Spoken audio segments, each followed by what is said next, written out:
हरिः ओं श्रीगुरुभ्यो नमः परमगुरुभ्यो नमः श्रीमदानन्दतीर्थभगवत्पादाचार्यगुरुभ्यो नमः नरसिंहोऽखिलज्ञानमतध्वान्तदिवाकरः जयत्यमितसज्ज्ञानसुखशक्तिपयोनिधिः कल्याणाद्भुतगात्रार्य कामितार्थप्रदायिने श्रीमद्वेङ्कटनाथार्य श्रीनिवासाय ते नमः। व्यासाय भवनाशाय श्रीशाय गुणराशरे हृद्याय शुद्धविद्याय मध्वाय च नमो नमः। नौमिन्याय सुधादिकर्जरमुनीन् श्रीपादरट्सन्मणीन् व्यासार्यान् विविधागमब्धिविहरान् श्रीवादिराजानपि वन्दे हंसवरान् रघूत्तमगुरून् वैदग्ध्यवारां निधीन् श्रीसत्यव्रतराघवेन्द्रमुनिपान् सद्बोधसध्यानपान् सत्याभिज्ञकराब्जोत्थान् पञ्चाशद्वर्षपूजकान् सत्यप्रमोदतीर्थार्यान् नौमिन्यार्यसुधारतान् शास्त्रेषु पारदृश्वानं शास्त्रज्ञेषु च वत्सलं दीनभक्तोद्धारकरं सत्यात्मानं गुरुं भजे।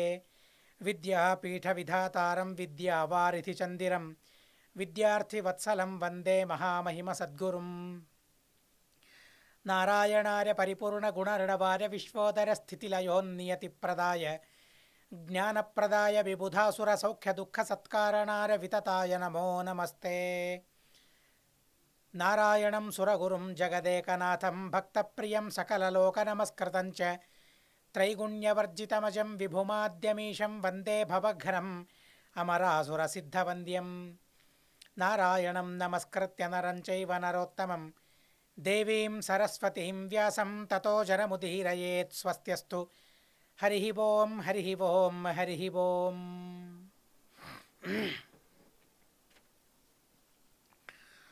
భీమార్జునులు తమ పరాక్రమాన్ని చూపెడుతూ అత్యద్భుతమైన విధంగా రాజ్య విస్తరణ చేస్తూ ఉన్నారు. ఎప్పుడైతే రాజ్య విస్తరణ చేస్తూ ఉన్నారో ధృతరాష్ట్రునికి కాస్త భయం మొదలయ్యింది.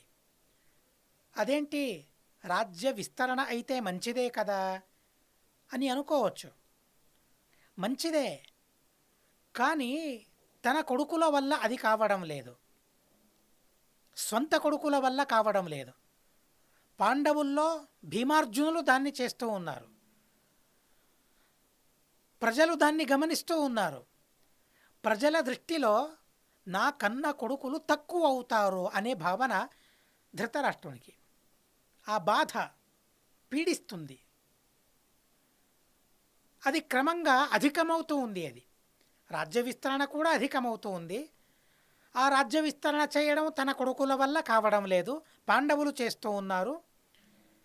చింతామగ్నుడయ్యాడు ధృతరాష్ట్రుడు. ఎవరికైతే చింత మొదలవుతుందో వారికి నిద్ర అనేది ఉండదు. రాత్రి కూడా వారికి నిద్ర పట్టదు. ఏం చేసినా, ఎన్ని ఉపాయాలను పెట్టి ఆలోచించినా, ఎన్ని ఔషధాలను తీసుకున్నా కూడా వారికి నిద్ర పట్టదు. ఎందుకంటే చింత చాలా విచిత్రమైన రోగం. అది మనిషిని పీడించే రోగం. అన్ని రోగాలకు నిదానమైన రోగం అది, కారణమైన రోగం అది. అలాంటి చింత తనకు ప్రారంభమైన తర్వాత వైశంపాయనుల వారు మళ్ళీ ఆ విషయాన్ని కాస్త చెప్పి మళ్ళీ కథను ముందుకు కొనసాగిస్తూ ఉన్నారు. ప్రాణాధికం భీమసేనం కృతవిద్యం ధనంజయం దుర్యోధనో లక్షయిత్వా పర్యతప్యత దుర్మనాః. అన్నదమ్ములు అందరూ ఒకే విధంగా ఉండాలనే నియమం లేదు. ఒక్కొక్కరు ఒక్కో విధంగా ఉంటారు. ఒక్కొక్కరిలో ఒక్కో ప్రతిభ ఉంటుంది, ఒక్కో పని చేసే సామర్థ్యం ఒక్కొక్కరిలో ఉంటుంది. అన్నీ అందరి దగ్గర ఉండవు. కానీ ఇక్కడ సమస్య ఏమైందంటే భీమసేన దేవుల వారి దగ్గర అన్నీ ఉన్నాయి, దుర్యోధనుడు తన దగ్గర ఏమీ లేవు అసలు. అప్పుడు సమస్య ప్రారంభమవుతుంది. ఎవరికీ ఏమీ లేదంటే, ఒక్కొక్కరిలో ఒక్కో విశేషం ఉందంటే మనిషి ఏ చింత లేకుండా బ్రతకొచ్చు. నేను చేయాల్సిన పని చేయడం తనకు వల్ల కాదు, తను చేయాల్సిన పని నా వల్ల కాదు. సమాధానం మనిషికి ఉంటుంది. నా పని నేనే చేయగలను, ఈ పని కోసం నా దగ్గరికి అందరూ వస్తారు. అనే భావన వారికి ఉంటుంది కనుక సర్దుకుని పోతారు.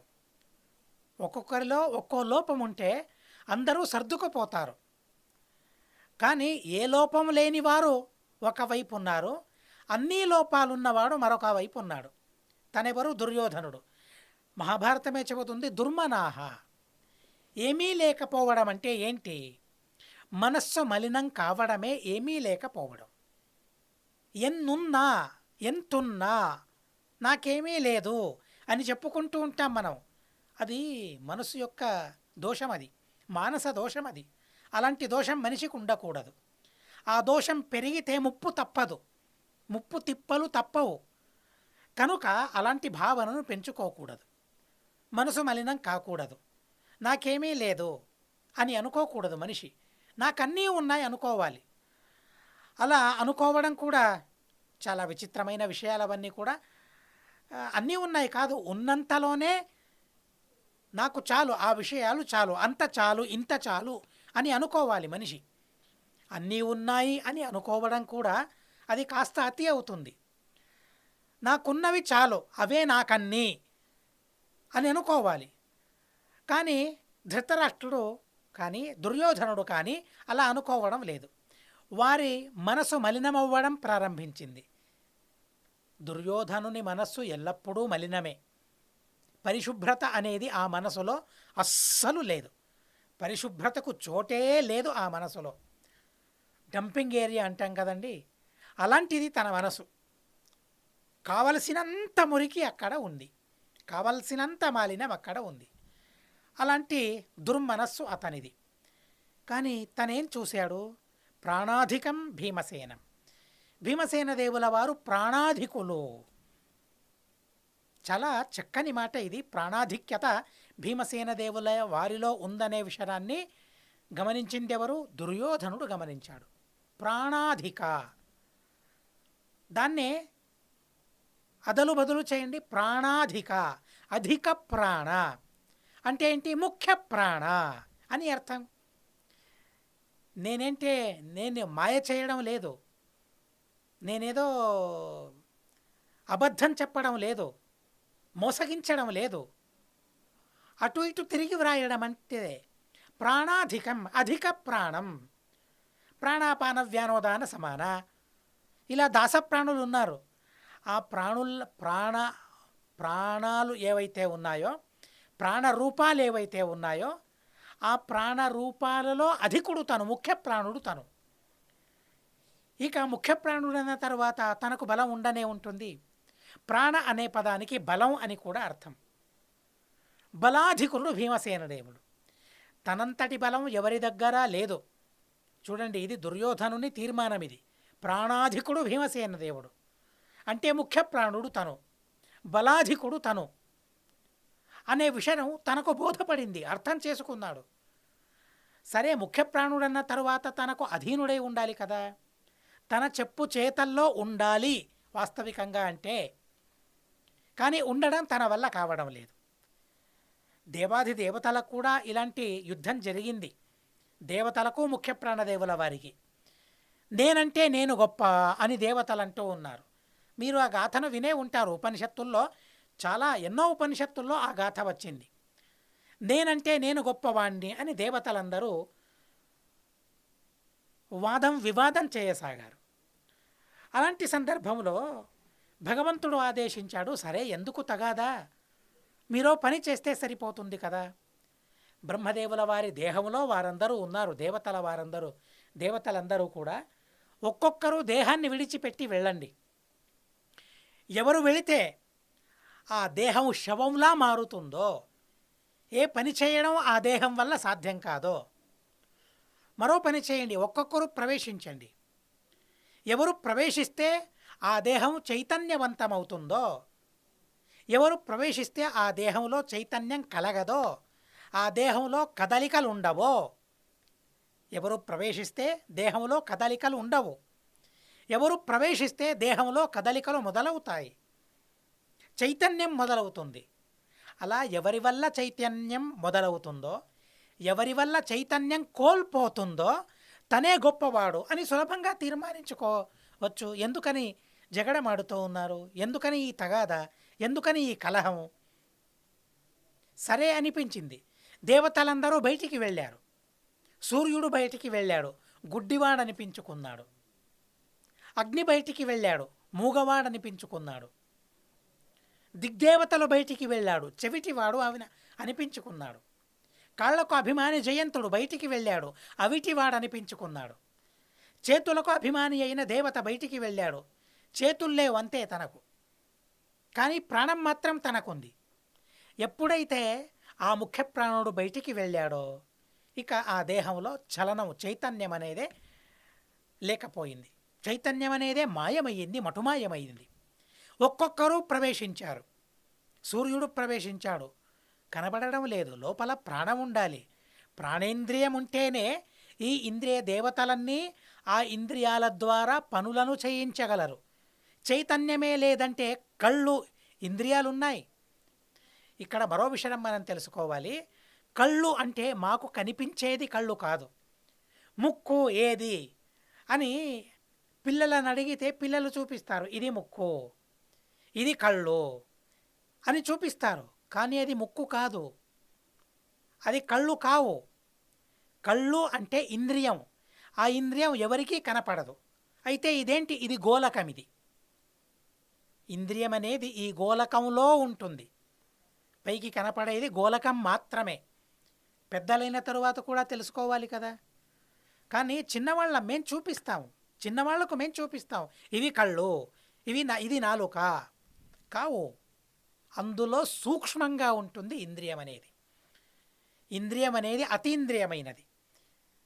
కళ్ళను ఎవరి కళ్ళతోనూ కూడా చూడలేదు, చూసేది గోలకాన్ని మాత్రమే. సరే, ఆ దేవతలందరూ కూడా ప్రవేశించారు. దేహం అలానే ఉంది.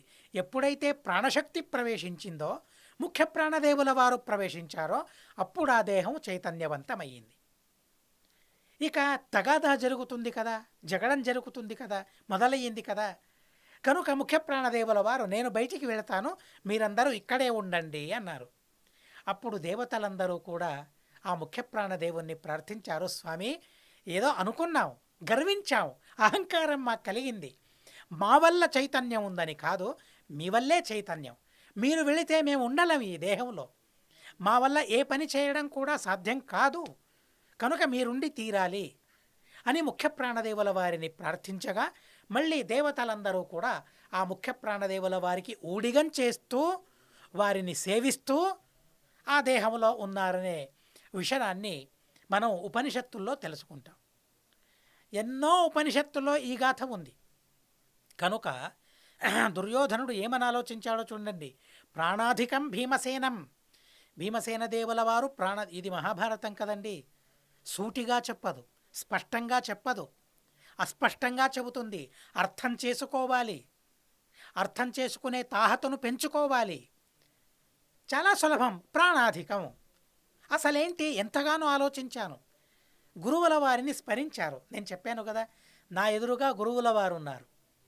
వారి చిత్రపటాన్ని పెట్టుకున్నాను. సంస్థాన ప్రతిమలున్నాయి, వాటిని చూస్తూ నేను చెబుతాను. ప్రాణాధికం చాలా చిన్నది, కానీ అటువైపు గమనం లేదు. ప్రాణాధికుడు భీమసేన దేవుడు అంటే ఏంటి? ముఖ్య ప్రాణుడు భీమసేన దేవుడు అని, అంతే కదా అర్థం. ఎంత సహజ సిద్ధమైన, స్వాభావికమైన, స్పష్టమైన అర్థమో చూడండి. దాన్ని ఎవరు గమనించారు? చాలా ఆశ్చర్యం అనిపిస్తుంది. దుర్యోధనో లక్షయిత్వా. దుర్యోధనునికి అటువైపు లక్ష్యం కలిగిందట, లక్ష్యం వెళ్ళిందట. దాన్ని గమనించాడట. అలా గమనించిన తరువాత ఇక ఆ ముఖ్య ప్రాణదేవుల వారి బలమేంటో, ఆ ముఖ్య దేవుల వారి ప్రభావమేంటో తెలుసుకున్న తరువాత లోపల కుతకుత ప్రారంభమయ్యింది తనకు. చాలా అసూయ, ఈర్ష్య కుతకుతలాడుతూ ఉంది అసలు. ఆ తరువాత దానికి తోడు ఆజ్యం పోసినట్లు, అగ్నికి ఆజ్యం పోసినట్లు. ఆ తరువాత అర్జునుడు విద్యను తను నేర్చుకున్నాడు. చూడండి, ఇటువైపు కృతవిద్యం అని లేదు. భీమసేన దేవుడు కృతవిద్యుడు, చదువుకోవాల్సిన పని లేదు. చదివినట్లు చూపించడం మాత్రమే తన కర్తవ్యం. ఎందుకంటే అజ్ఞానం ఉంటే కదా చదవాలి. తెలుసుకున్న దాన్ని మర్చిపోతే మళ్ళీ చదవాలి. అర్జునునికి మరుపు అనేది ఉంది. చాలా గొప్ప దేవత, పెద్ద దేవత, త్రిలోకాధిపతి ఇంద్రుడు అయినా కూడా భూలోకంలో అవతరించినప్పుడు మరుపు అనేది సహజం దేవతలకు కూడా. కనుక దాన్ని తిరిగి నేర్చుకోవాలి, గుర్తించాలి. అలా గుర్తించడం కోసమే వారు విద్యను నేర్చుకోవాలి. అలా కృతవిద్యుడయ్యాడు అర్జునుడు. భీమసేన దేవుల వారు కృతవిద్యులా కాదు, విద్యను నేర్చుకోవాల్సిన అవసరం వారికి లేదు. మరుపు అనేది లేనివారు భీమసేన దేవుల వారు. బళిత్థ సూక్తం చాలా చక్కగా ఆ విషయాన్ని చెబుతుంది. బళిత్థ, బట్ అంటే బలమని అర్థం, ఇత్థ అంటే ఇత్థం అలాగే ఉంటుందట. మూల రూపంలో ఏ విధమైన బలజ్ఞానాదులుంటాయో ముఖ్య ప్రాణదేవుల వారిలో, అలాంటి బలజ్ఞానాదులే అవతార రూపంలో కూడా ఉంటాయట వారికి. కానీ రుద్రాది దేవతలకు అలా జరగదు. మూల రూపంలో ఉంటాయి, అలాగే జ్ఞాన బలాదులుంటాయని కాదు. మరుపు జరగవచ్చు, బలంలో న్యూనత ఉండొచ్చు, జ్ఞానంలో న్యూనత ఉండొచ్చు, వేరే వేరే గుణాలలో న్యూనత ఉండొచ్చు. యథాతథంగా అలాగే ఉంటాయని కాదు. అందులోనూ కూడా యుగానుసారాత్, మూల రూపానుసారాత్, యుగానికి అనుగుణంగా వారిలో ఈ బలాదులు ఉంటాయట. తక్కువ ఉంటాయి. కృతయుగంలో ఉన్నంత బలం, జ్ఞానం త్రేతాయుగంలో ఉండదు ఇంద్రాది దేవతలకు, రుద్రాది దేవతలకు. అదే రుద్రాది దేవతలు త్రేతాయుగంలో పుడితే కృతయుగంలో కన్నా తక్కువగా జ్ఞాన బలాదులు ఉంటాయి. అదే ద్వాపర యుగంలో పుడితే యుగానుసారంగా మరింత తక్కువగా జ్ఞాన బలాదులు అభివ్యక్తమవుతాయి. ఇక కలియుగంలో పడితే మరింత తక్కువగా జ్ఞాన బలాదులు అభివ్యక్తమవుతాయి. ఇలా యుగానుసారంగా జ్ఞాన బలాదులు రుద్రాది దేవతలలో తక్కువ అవుతాయి. కానీ భీమసేన దేవుల వారికి, ముఖ్య ప్రాణదేవుల వారికి అలా కాదు. బట్ ఇత్థా, బట్ అంటే ఆంగ్లం బట్ కాదండోయ్, మరి అది సంస్కృతం బట్. అది బట్ అంటే తెలుసు కదా మీకు. కానీ బట్ అంటే సంస్కృతంలో బలం అని అర్థం. బట్ ముఖ్య ప్రాణదేవుల వారి బట్ బలం ఏదైతే ఉందో ఆ బలం ఇత్థా అలాగే ఉంటుందట. మూల రూపంలో ఉన్నట్లే వారి బలాదులు ఉంటాయట. అది బళిత్థ సూక్తం మనకు చెబుతుంది. బళిత్థ తద్వపుషే ధాయి, వపుషే అధాయి. వపుషే అంటే అవతరించడం కోసం, వపుష్ అంటే దేహమని అర్థం. అలాంటి దేహాన్ని సంపాదించుకోవాలని నిర్ధారించుకున్నారు. 3 అవతారాలను వారి ధరించారనే వర్ణన ఆ బళిత్థ సూక్తంలో ఉంది. కనుక ప్రాణాధికుడు భీమసేన దేవుల వారు. నేర్చుకునే అవసరం వారికి లేదు. కృత విద్యం ధనంజయం. ఇక అర్జునుడు విద్యను నేర్చుకున్నాడు, అత్యుత్తమ ధనుర్ధారిగా తను రూపొందాడు. కనుక వారిరువురి వల్ల దుర్యోధనునికి భయం ప్రారంభమైంది. బలం వల్ల భయం. ఎవరి బలం వల్ల? భీమసేనుని బలం వల్ల, స్వాభావికమైన బలం వల్ల. అలాగే సంతరించుకున్న అర్జునుని బలం వల్ల దుర్యోధనునికి భయం ప్రారంభమయ్యింది. భయం మాత్రమే కాదు, పర్యతప్యత దుర్మనాహ. లోపల మనసులో పరితపిస్తూ ఉన్నాడు. అయ్యో నాకు రాలేదే ఆ బలం. ఎంత కుతకుతలాడిపోతారో చూడండి. అసూయ ఎలా ఉంటుందో చూడండి. దుర్యోధనిలో అసూయ ఎలా ఉంది, కళ్ళకు కట్టినట్లుగా మహాభారతం మనకు చూపిస్తుంది. పర్యతప్యత ఎందుకని? మరొకరిలోని మంచి గుణాన్ని చూసి, మరొకరిలోని బలాన్ని చూసి ఎందుకని పరితపించడం? లేదు, నాకు లేదు, నేనింతే, నా స్వభావం ఇంతే, నా బలం ఇంతే, నాకన్నా అధికమైన బలం తనకుంది. కానీ తను నాకు అన్నయ్యగా, వాడు అర్జునుడు నాకు తమ్ముడిగా పుట్టాడనే భావన తనకుంటే జీవితం ఎంత సుఖంగా ఉంటుంది. కానీ మరొకరి గుణాన్ని చూసి ఓర్వలేకపోతే మాత్రం మనిషి జీవితం సజావుగా సాగదు, సుఖంగా ఉండదు తన జీవితం. అలా తను అసూయాపరుడయ్యాడు. ఎవరైతే మరొకరి గుణాన్ని చూసి ఓర్చుకోలేకపోతారో వారి మనసు దుర్మనస్సు అవుతుందట, వారి మనసు మలినమవుతుందట. కనుక మరొకరిలో ఉన్న మంచి గుణాన్ని మెచ్చుకోవాలి, కొనియాడాలి. ఆ గుణాన్ని, మరొకరిలోని గుణాన్ని కొనియాడితే, ఆ గుణాన్ని చూసి సంతోషపడితే మనసు పరిశుభ్రమవుతుందట. మనసు పరిశుభ్రం అవ్వాలంటే ఏం చేయాలి?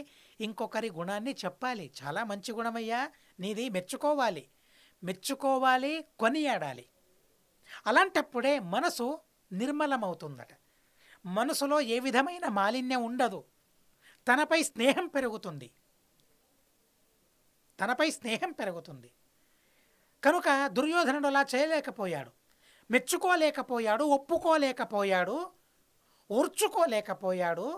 భీమసేన దేవుల వారి ప్రాణాధిక్యతను గమనించాడు, కానీ ఓర్చుకోలేకపోయాడు.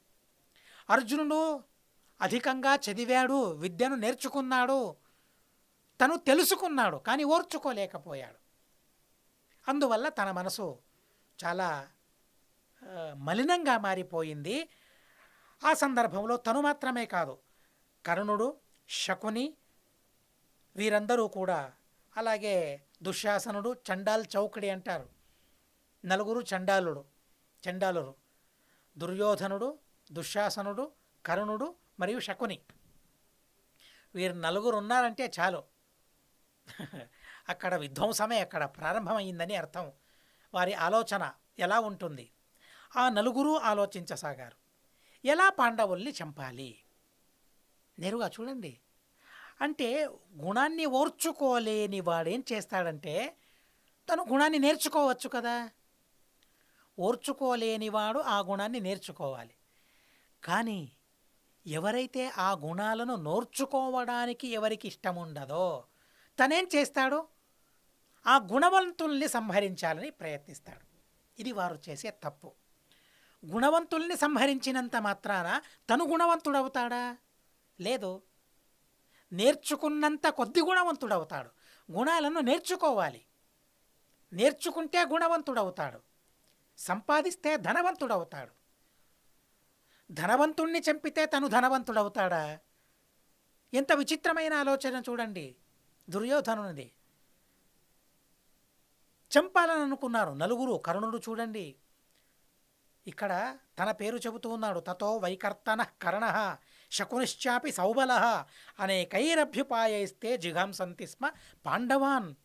పాండవులందరినీ చంపాలని కర్ణుడు ఆలోచించాడు. తన మనసు ఎలా ఉందో గమనించండి. తనను హీరోగా అనుకోవడం కన్నా ముందు తను ఎలాంటి స్వభావాన్ని తను చూపించాడు. పాండవుల్ని మట్టి కరిపించాలని, మంచితనాన్ని మట్టి కరిపించాలని ఎంతగా తను ఆలోచించాడు కర్ణుడు. తన కొన్ని ప్రవర్తన వల్ల హీరో అనిపిస్తాడు, తను నాయకుడు అనిపిస్తాడు.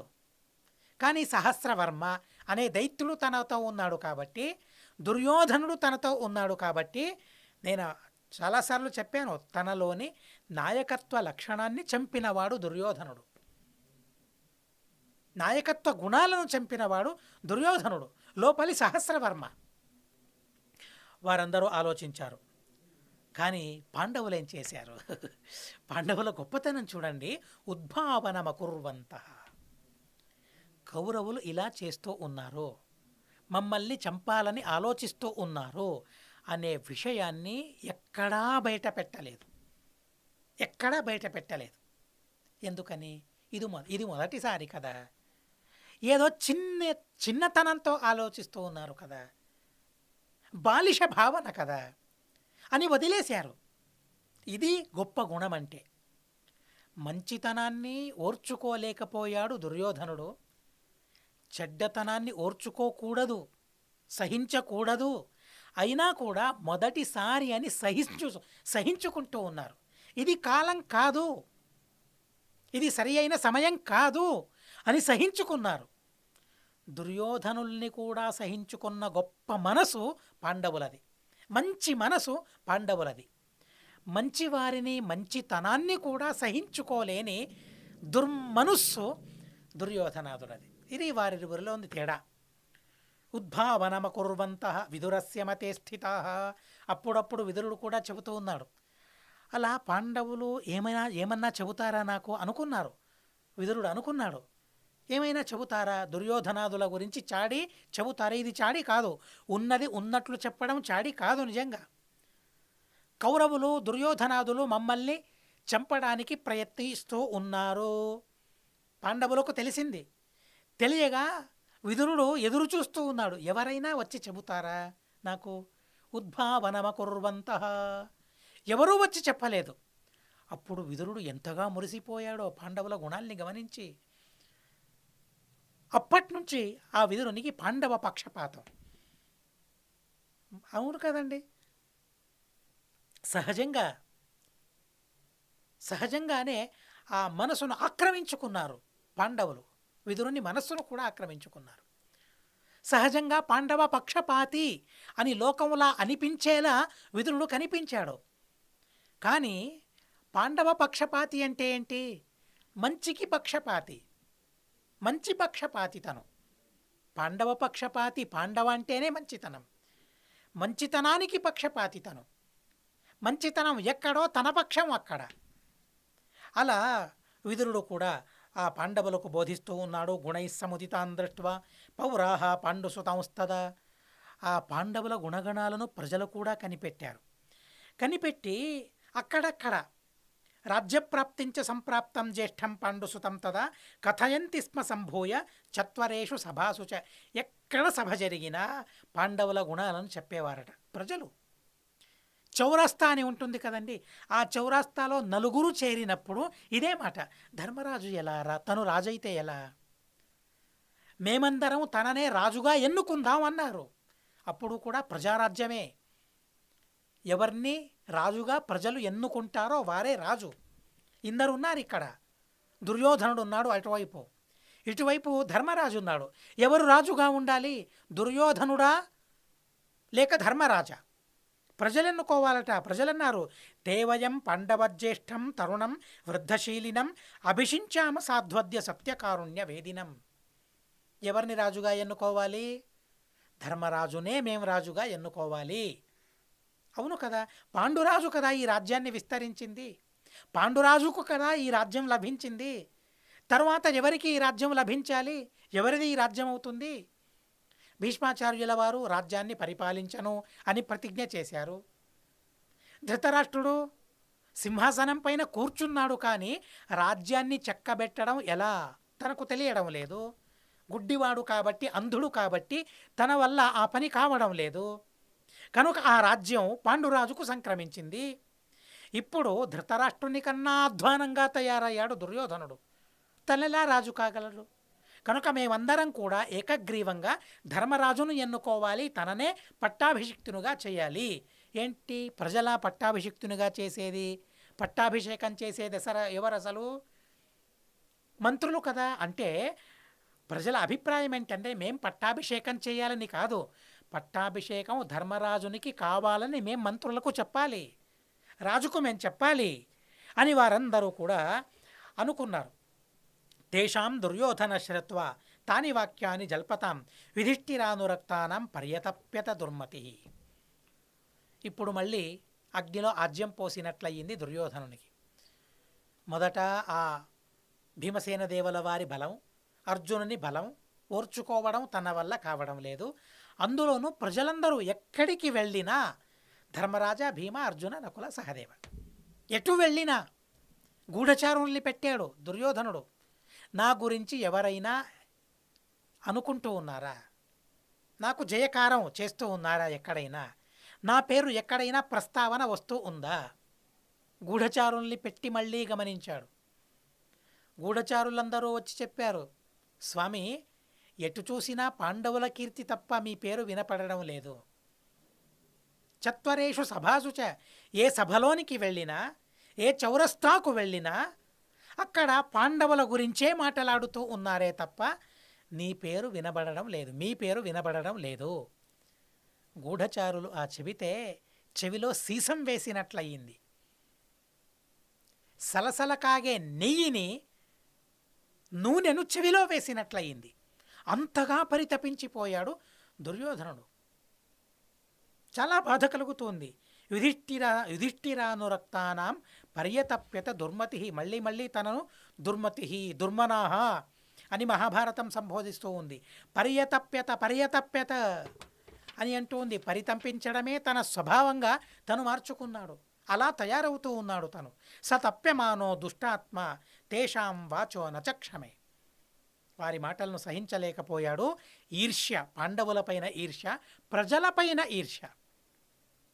రాజు కావాలి అనుకున్నాడు. ఏ వ్యక్తి రాజు కావాలి అనుకుంటాడో ప్రజలపైనే తనకు అసూయ కలిగితే తనే రాజ్యాన్ని పాలించగలడు. ఏంటి రాజ్యం అంటే జడమైన సింహాసనమా? రాజ్యం అంటే జడమైన దేశమా? కాదే. ఏదో కవి చెప్పాడు కదండి, కవి పేరు నాకు తెలియదు కానీ, దేశమంటే మట్టి కాదోయ్, దేశమంటే మనుషులోయ్ అన్నారు కదా. అలాగే దేశమంటే ఏంటి? దేశాన్ని పాలించడం అంటే ఏంటి? రాష్ట్రాన్ని పాలించడం అంటే ఏంటి? కొండలు ఎలా ఉన్నాయి, కోటలు ఎలా ఉన్నాయి, వాటిని పరిరక్షించడమా? కొండల్ని కోటల్ని పరిరక్షించడమా? రాష్ట్రాన్ని కాదే. రాజ్యాన్ని పరిపాలించడం అంటే రాజ్యంలోని ప్రజల్ని పరిపాలించడం. ప్రజల్ని పరిపాలించడం అంటే ఏంటి? మళ్ళీ దాన్ని గమనించాలి మనం. ఏంటి ప్రజల్ని పరిపాలించడం అంటే? తినడానికి తిండి, కట్టుకోవడానికి బట్ట ఉంటే చాలా పరిపాలించినట్లా కాదు. నిజంగా ప్రజల్ని పరిపాలించడం అంటే ప్రజల ద్వారా ధర్మాన్ని చేయించడం. ఇప్పుడు ప్రయాగలో కుంభమేళ జరిగింది చూడండి. ఎంత గర్వం అనిపిస్తూ ఉందంటే, ఇంత గర్వంగా చెప్పుకునేలా కుంభమేళాలు జరిగాయా? భారతదేశంలో జరిగాయి, ఎన్నెన్నో కుంభమేళాలు జరిగాయి. కానీ మనం చూస్తూ ఉండగా ఇంత గొప్పగా భారతీయత ఉట్టిపడేట్లో కుంభమేళ జరిగిందంటే ఎంత విచిత్రం అనిపిస్తుంది. 60, 70, 80 కోట్ల భారతీయులు గంగానదికి వెళ్ళి స్నానం చేసొచ్చారంటే, పవిత్రమైన స్నానం చేసొచ్చారంటే, అందుకు రాష్ట్రం, ఆ రాజ్యం సహకారాన్ని అందించిందంటే, ఆ ధర్మం చేసేలా ప్రజలందరూ ఆ ధర్మం చేసేలా వ్యవస్థను కల్పించారంటే, ఇది నిజమైన రాజ్యాన్ని పరిపాలించడం అంటే. మాటల 70, 80 కోట్లు ప్రజలకు వ్యవస్థను కల్పించడం అంటే మాటల, వారి ద్వారా పుణ్యస్నానం చేయించడం అంటే మాటల. పాపం చేయించడానికి అందరూ ఉవ్విళ్ళూరుతూ ఉంటారు, దానికి వ్యవస్థ చేస్తారు. కానీ పుణ్యం చేయడానికి ఎవరైనా వ్యవస్థాపన చేశారా? ఆ మంత్రికి, ముఖ్యమంత్రి, ప్రధానమంత్రులకు నమోవాక్కులను చెప్పాలి. అంత అద్భుతం అనిపిస్తుంది, అంత ఆనందం అనిపిస్తుంది. ప్రజల చేత ధర్మాన్ని చేయించడమే ప్రజలను పరిపాలించడం. ధైర్యంగా ధర్మాన్ని చేయాలి అంటే ఆ ధర్మం వల్ల మాకు ప్రయోజనం ఉంటుంది. బెదురుతూ ధర్మాన్ని చేస్తే ఆ ధర్మం మాకేమిస్తుంది? ధర్మం కూడా బెదురుతుంది. ఈయనివ్వాలా వద్దా ఫలితాన్ని, ప్రయోజనాన్ని. ఎంత ధైర్యంగా స్నానం చేసి వచ్చారు అక్కడ, అదే ఆశ్చర్యం అనిపిస్తుంది. మీరందరూ వెళ్ళొచ్చారు, ఎంత అద్భుతం అనిపిస్తుంది. అలా దుర్యోధనుకు రాజ్యాన్ని పరిపాలించాలి. ఏంటి పరిపాలించడం అంటే? ఆ ప్రజలు మాట్లాడుకుంటూ ఉన్నారే, ఆ ప్రజల మాటల్ని రాజుకు ఎలా చేరవేశాడు దుర్యోధనుడు, ప్రజల మాటల్ని ఏ విధంగా చెప్పాడు, ఎలా కల్పించి చెప్పాడు, ప్రజల పట్ల దుర్భావన కలిగేలా, ప్రజల పైన ద్వేషం కలిగేలా, ఆ ప్రజల మాటల్ని తారుమారు చేసి అటు ఇటు చేసి దుర్యోధనుడు రాజైన ధృతరాష్ట్రునికి ఎలా చెప్పాడు. ఎవరో చెబితే ఆ మాటల్ని వినాలా? ధృతరాష్ట్రుడు విన్నాడా? తరువాత తనేమనుకున్నాడు? ఏ ఉపాయం చేపట్టాడు?